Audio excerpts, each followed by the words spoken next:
Welcome to Crew Call. For many in the hobby, the ultimate goal is to bring a model railway to life through operating sessions. And in this new series on TrainMasters TV, we're going to explore layouts through the people who build them and those who run them. More than a traditional layout tour, we hope to provide you with real insights into what it's like to operate on the layouts we feature. We kick off Crew Call with a two-part look at Bob Fallowfield's HO scale layout based on CP rail operations around the city of Woodstock, Ontario. Bob regularly posts photos of his layout to Facebook, and when we saw what he was doing in his layout room, we knew we had to share it with you. Beyond being simply an operations-oriented layout that recreates a bygone era in railroading, Bob's Galt subdivision also allows him to preserve and share his own history as a kid growing up near a rail yard full of modeling potential. In part 2 of this series, we'll explore Bob's layout. But first, in the summer of 2016, the TrainMasters TV crew joined Bob for a trip to his hometown to find out what inspired him to recreate the scenes, trains, and operations he remembers. Woodstock isn't what it once was as far as railway towns go, but there's lots to see and even some surprises.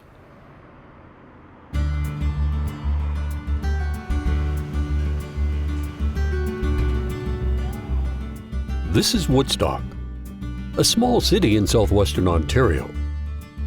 In the heart of prime farm country, conveniently located on the highway between Detroit and Toronto, Woodstock is a city with a rich agricultural and manufacturing heritage.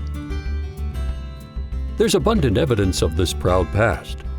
Woodstock's famous Holstein cow monument reminds visitors that they've arrived in the dairy capital of Canada.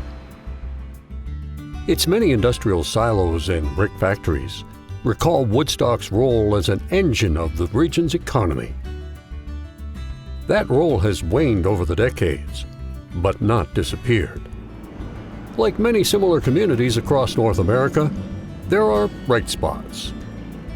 Several years ago, Toyota built a new auto assembly plant on the edge of Woodstock, and the city is still served by rail, including a regional operator and both of Canada's major transcontinental railways, which pass through Woodstock on busy main lines that connect Ontario to Michigan and beyond. If your timing is right, you might catch a Canadian National Railways local switching the co-op. Or if you're like Bob Fallowfield, you'll enjoy seeing Canada's other transcontinental, Canadian Pacific, roll through town. Bob grew up in Woodstock at a time when there were a lot more trains in town. His interest in railways and how to model them started at an early age, on the street where his grandparents lived.